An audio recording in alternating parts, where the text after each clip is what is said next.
The war between Earth's Terran Coalition and the Talsaran Dominion was never supposed to reach Epsilon V not so soon.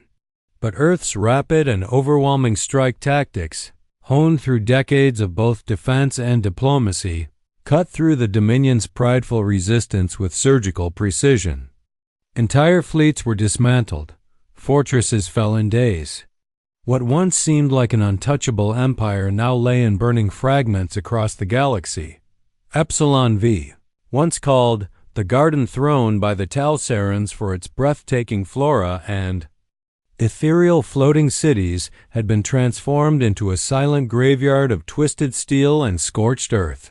Skies that once shimmered with crystal blue light were now gray with smoke. Ruined towers groaned under their own weight. Amid this devastation walked a figure most would never have expected to see alone. Princess Sarava Valrese, daughter of the Supreme Matriarch, heir to a bloodline that traced its legacy back thousands of cycles. Known throughout the stars for her radiant beauty and diplomatic cunning, Sarava was once adored and feared in equal measure. Her voice had commanded entire fleets. Her hand had signed decrees that shaped planetary destinies, but all of that was gone. She wandered the outer ruins of a collapsed temple, a place once dedicated to the worship of her ancestors. Her flowing ceremonial gown woven with light reactive fibers and precious Dominion insignia was torn, dust-stained, and blood-spotted. The silver circlet on her forehead, once the symbol of her royal lineage, was now cracked and slipping down her temple. Her stride was not one of royalty anymore, but of exhaustion. She had lost everything: her home, her status, her guards, her people. She had escaped the last bombing run by mere minutes, crawling out of rubble while her last loyal protector was vaporized, shielding her. Now she had nowhere to run, no one left to protect her, and no purpose except one instinct: survival. At the edge of the temple ruins, she saw movement. A human. Sergeant Elias Danner of Earth's 11th Expeditionary Force stood at the perimeter, conducting a routine scan of the battlefield. His powered combat armor bore dust from a dozen engagements, his rifle slung but ready. He was trained to expect traps, to treat anything moving through enemy zones as a potential threat. When he spotted Sarava, he did exactly as protocol demanded: hand on weapon, scanner active, posture ready. But what he saw wasn't a hostile soldier or a cunning trap. He saw a broken woman, a princess brought to ruin, swaying on her feet, barely holding on. Her large, silver-flecked eyes, once known to silence courtrooms, were now rimmed red from dust and sleepless tears. She stepped forward, then stumbled, collapsing onto her knees before him. "I beg you," she said in rough Standard Galactic, her voice hoarse. "Take me as your servant. I have nowhere left to kneel." Elias was stunned. He'd fought soldiers, stormed bunkers, seen aliens die cursing Earth's name. He had never seen someone surrender so completely, not out of cowardice, but out of despair. He didn't respond at first. There was no training manual for this, but he could see she posed no threat. She was dehydrated, malnourished, her hands trembling. So he did something unexpected, something very human. He removed his helmet, crouched, and extended a canteen. She hesitated, staring at it like it was alien. Then she took it in both hands, almost reverently, and drank. Water trickled down her chin as she coughed once, but she drank until she could speak again. "You didn't kill me." "No," Elias said, gently. "You're not a threat. You need help." "I offered myself as a servant," she repeated, lowering her gaze. "You're not a prisoner," he said. "You're under Earth's protection now?" Her eyes widened. "Why?" "You've won. I am the daughter of your enemy." Elias stood slowly, scanning the horizon for any signs of danger, then looked down at her with something rare in war: compassion. "Because mercy," he said quietly, "is what makes us human." In that moment, The war ended for Sarava not through treaties or weapons, but through a single human choice: not to kill, not to imprison, but to show mercy even when every reason said not to. Princess Sarava Valrese, once draped in fine silks and escorted by personal guards, now woke each day in a modest medical cot within Earth's forward operations camp on Epsilon V. It was a Spartan environment by Dominion standards gray. Alloy walls, folding beds, military rations, but for the first time in her life, no one barked orders at her and no one feared her title. She had offered herself to the humans as a servant, partly out of cultural instinct, partly because she believed she had no other value left. On Talsaran worlds, those disgraced in war repaid their failure through servitude. It was a sacred custom, bound by blood and honor. But to humans, that concept seemed alien. Every morning, Sarava attempted to earn her keep as she understood it. She folded sheets, swept corridors, and even tried to help the kitchen crew. Each time, she was met with polite confusion or, more often, gentle refusal. The soldiers weren't cruel or dismissive. In fact, most were friendly, even kind. But they didn't understand why a princess, someone who should be resting or recovering, insisted on mopping floors or taking food last. Sergeant Elias Danner was especially baffled. He'd been the one to accept her surrender. Since then, he'd become the de facto link between her and the Terran Coalition's presence on Epsilon V. While Command figured out what to do with her, Elias had taken on the role of translator, guide, and reluctant babysitter. One morning, he caught her elbow deep in a maintenance conduit. "You know that's a fluid pipe, right?" he said. Arms folded. She turned, smeared with grease, face red from exertion. The heating units were malfunctioning. "I believed it would aid the morale of your soldiers too," Elias sighed, cutting her off. "You don't need to do this, Sarava. No one expects it." She blinked. "I must earn my place. That is how things work." "Not here," he said, more gently now. "Not with us. You're not our servant. You're a guest." Those words unsettled her more than any threat. She didn't know how to be a guest. Not without a title, not without power. What was she if not someone useful? Still, Elias didn't give up on her. Over the days that followed, he taught her how to adapt, not by changing who she was, but by showing her that worth didn't come from servitude. They began to talk, really talk. Elias explained human customs. He told her about Earth's long and painful history with war, colonization, and redemption. He described humanity's darkest hours, then its greatest recoveries. How they learned not just to conquer, but to uplift. In return, Sarava shared the truths hidden behind the Dominion's polished veneer. She confessed the fear instilled in nobles from birth, the pressure to dominate or be discarded. How peace was seen not as a virtue but as a weakness to be exploited. One night, as twin moons cast long shadows over the camp, Sarava sat beside Elias by the fire pit used for warmth and quiet camaraderie. Soldiers nearby played cards, others read or cleaned their gear. She watched them, eyes soft. "They are different from what I expected." Elias glanced up from his ration pack. "You thought we'd be monsters?" "No," she admitted. "But I thought victory would make you cruel. That your mercy was a trick." He chuckled. "We're not saints, but mercy isn't weakness.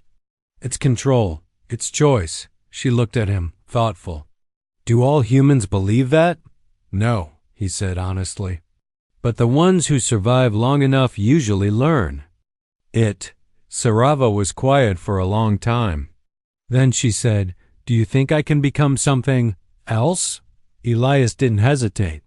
"Yeah, I think you already are." It was a moment of quiet revelation. Sarava wasn't being judged for her past. She was being seen for her present. The war may have ended, but the scars it left ran deep, some visible, others hidden behind weary eyes and stiff salutes. Epsilon V was under Terran control now, and the Talsaran Dominion had surrendered, but peace was still fragile, a thin crust forming over molten anger and old grief. Princess Sarava Valrese, though no longer a captive in name, remained a figure of tension. Among some soldiers, she was admired for her poise and helpfulness. To others, she was a living reminder of the Dominion's atrocities. Her presence stirred unresolved emotions, and on one dark evening, those emotions boiled over. Sarava was walking back from the infirmary, where she'd been helping a human doctor interpret ancient Dominion medical archives. Her translation skills had become indispensable, and many Earth medics had quietly begun to respect her diligence, but not everyone shared that view.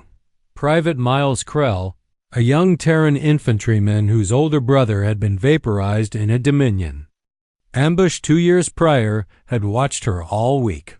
The hatred he'd buried during the ceasefire had begun to fester again, especially when he saw her walking freely in camp, even conversing with Sergeant Danner. That night, near the armory, he stepped into her path. "You lost, Your Highness?" he asked, voice dripping with sarcasm. Sarava paused. "No, I am returning to the medbay." He stepped closer. "Strange. Thought your kind preferred sending other people to do the dying." She knew that tone. She'd heard it whispered in court politics, veiled behind Dominion elegance. But now it was raw, unfiltered rage. Still, she lowered her gaze. "I do not wish to cause tension. I will leave."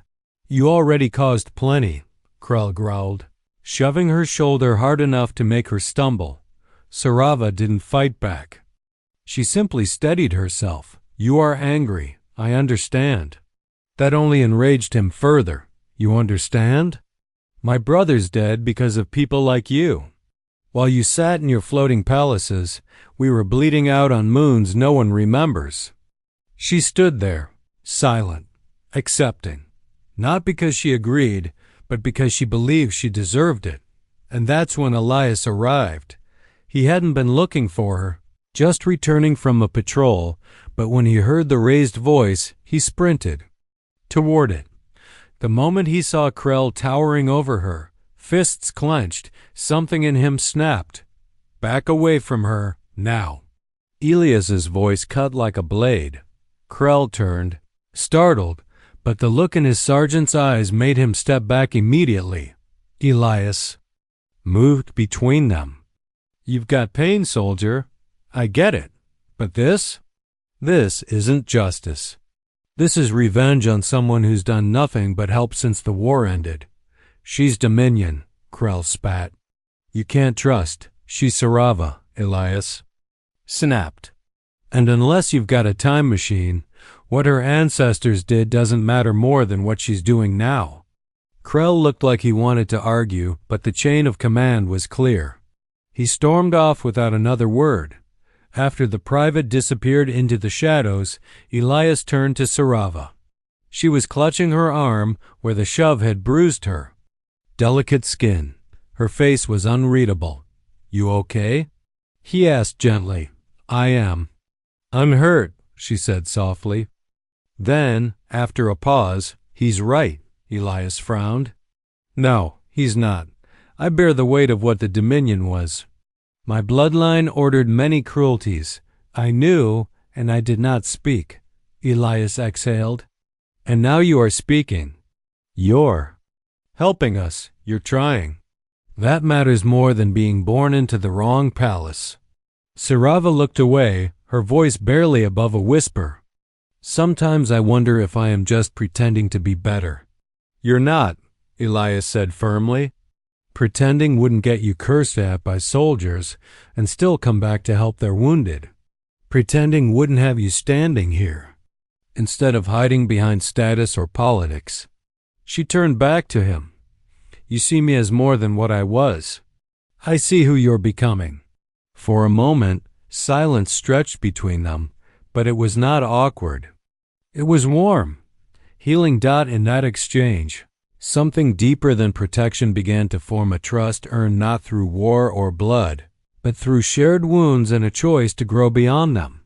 Later that night, Elias filed a report requesting private Krell's transfer, not as punishment but for healing. Grief needed space too. The fragile peace that settled over Epsilon V was soon tested again, not by rebellion or invasion, but by bureaucracy. The Intergalactic Council, long silent during the bulk of the Dominion conflict, suddenly reasserted itself after Earth's decisive victories. With the war's tide turned and the Dominion leadership in ruins, the Council began reviewing war crime records, political affiliations, and high-profile surrenders. They needed someone to blame, someone to interrogate, someone to put in front of a tribunal and say, "Here is proof the old order is ending." Sarava Valrye's name was near the top of that list. She was, after all, the last surviving member of the ruling Valrye's bloodline. Though she had never led armies herself, her name had signed royal decrees. Her image had once appeared in propaganda. Even her very survival after the fall of the Dominion made her a symbol. When the Council now saw as dangerous, when Elias received the notice from Earth's diplomatic liaison, he was furious. According to the orders, Sarava was to be turned over to a Council escort arriving in 3 days. No trial was scheduled, no charges laid out. Just transfer, detainment, and security evaluation. He confronted his commanding officer immediately. "With respect, sir, this isn't right," Elias said, fists clenched. "She's been helping us since day one. Hell, she's done more for Dominion recovery efforts than half our diplomats." "I know that, Danner," the CO replied, not unsympathetically. "But this isn't about what's fair. It's politics. And politics doesn't care about kindness." Elias didn't accept that. He spent the next 2 days doing what no soldier ever expected he would, gathering testimonials. He visited the medbay, the command post, even refugee shelters. He interviewed Earth medics, civilian survivors, Dominion defectors, and junior officers. Every one of them had something to say about Sarava. "She convinced my men to surrender, saved their lives. She translated Dominion encryption codes that helped us locate a missing child. She treats everyone with dignity, even the ones who curse her name. She offered to share her rations with wounded prisoners." Each voice added weight to the case Elias was building, not a legal case, but a human one. A story. When Sarava heard the news of the Council's order, she didn't cry. She didn't panic. She simply said, "Perhaps this is justice." Elias looked at her, heart sinking. "You really believe that?" She sat on the edge of her cot, gaze distant. "My people caused suffering. My bloodline ruled with pride. I carry those marks. Perhaps exile is fitting." He knelt in front of her, voice low. "I watched you give comfort to people who spat at you. I've seen you build bridges between enemies who couldn't even speak to each other before. That's not the Dominion. That's you. You are not your past." She stared at him for a long time. "Then, who am I?" "You're someone who deserves to choose her own future," Elias said. "And I won't let that be taken from you." When the Council shuttle finally arrived, the delegation expected a quiet handoff. Instead, they were met by Elias and a group of soldiers, medics, and civilians, each holding testimony. Printed reports, digital recordings, names and stories. Proof that Sarava had not remained idle since the war's end. Proof that she had chosen mercy again and again, when she had every excuse not to. The Council delegate, a pale, thin being with sapphire skin and no patience for sentiment, frowned. "These are not legal documents." "No," Elias said, stepping forward. "They're human ones." There was a long silence, and then the Council agent relented. Conditional asylum would be granted. Sarava would remain on Epsilon V under Terran sponsorship, monitored but not imprisoned. Her record would be under review. As the shuttle lifted off, Elise turned to her. She looked stunned. "You did this?" she asked, eyes shimmering. "You earned it," he replied. "I just reminded the galaxy of that." She didn't know what to say, so she did something she hadn't done since her surrender. She laughed. It was small, unsure, but real. Then she said, "You gave me mercy once. Now you've given me freedom." Elias smiled. "Just don't waste it." She looked up at the sky, now clear of smoke, and whispered, "I won't."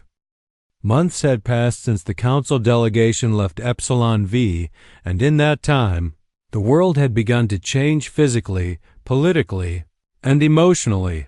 The scorched battlefields had started to bloom again, thanks to Earth's ecological engineers. Shelters had turned into homes.